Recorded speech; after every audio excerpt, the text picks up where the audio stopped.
I want to thank you again for coming. It's been tough. It's been fun to set up this event, and I'm really glad that people have travelled from many places, even as far as Scotland. Thank you, Ollie. Gave you a mention. Don't worry. You can pay me later. But had you asked me 18 months ago if I'd have been stood delivering a speech for a political party, I'd have probably laughed at you. I'd have probably thought you were a little bit bonkers, because I've never really wanted to speak of a political party. I don't want to stand as a candidate. I don't want to be a politician. But I do want to do things for people. I've always cared about people. I've always wanted to do the right thing by people. And that's why I'm studying. People like Julian and Richard, who sadly passed away, those inspiring characters when I went to my first meeting, are why I'm getting so involved. And I'm not one who likes to blame either. I don't like to blame the past or blame old parties and old politicians. But if they weren't too busy denying their mistakes, then we could be learning from them. It's insanity. Cycles and cycles of insanity. Doing the same thing over and over and over again and expecting a different outcome. Pretty sure Albert Einstein said that. Nearly as smart as me.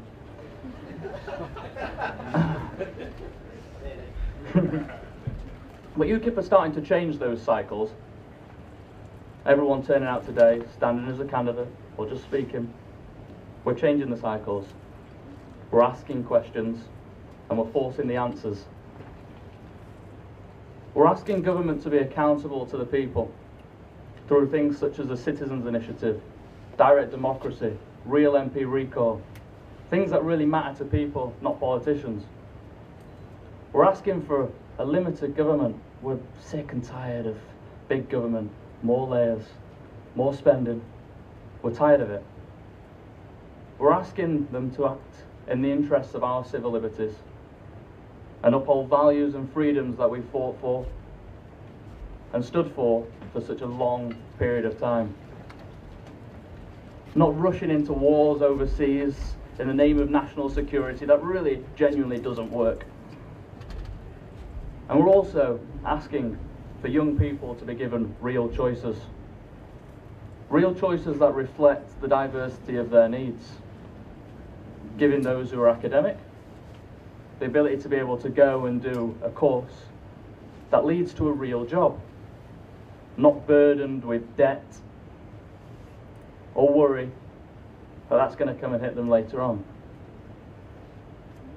We want to give those who aren't academic the ability to give up their GCSEs to be able to go and do maybe an apprentice course that will lead to a different type of career or a different job. Because people are different. We're not all academic. And we all want to do different things. We also want to give families the ability to send their children to schools that can compete with schools that are paid for. Grammar schools.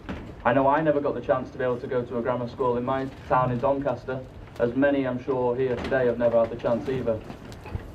We want to give those without money the ability to challenge the ones with money in an environment that allows them to thrive and do so.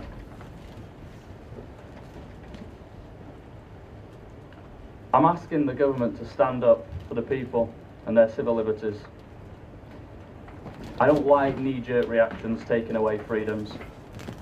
Mr. Cameron, after the atrocities and the horrible events in Paris, what was his solution? He wanted to take away more freedoms.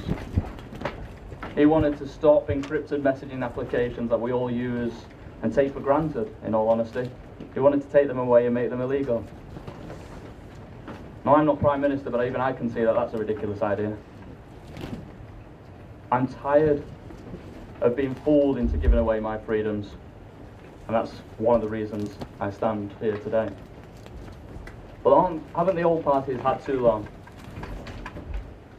They've been able to say, do, be, act any way they want, and expect to win. Anyway, they've taken us all for fools, in all honesty, but not anymore. Because the people are waking up. The EU elections, a party like UKIP, was the first time they've broken the two-party mould of winning an election for 100 years. If that isn't waking up, I don't know what is. We are the real alternative. We're answering the questions that people are asking. We're being accountable to the people. We're standing up for people's civil liberties, like standing outside Westminster and the European arrest warrant. I didn't see any other parties there. But I want to leave you with a final thought. Imagine the day after the election in May. I'm probably going to be hungover. And you sat there, reminiscing, hopefully celebrating. Do you want to be sat there with the thought of if only? If only I'd knocked on 10 more doors, or if only I'd delivered a few more leaflets, if only I'd convinced just those few more people. Please, please don't have that thought on that day. Make sure on that day you know you have done everything you possibly can do to change the face of politics forever. Make sure you convince those minds. Make sure you convince those people who are yet to be convinced. And let's forget about defectors of MPs and start turning to defectors of voters. Thank you very much.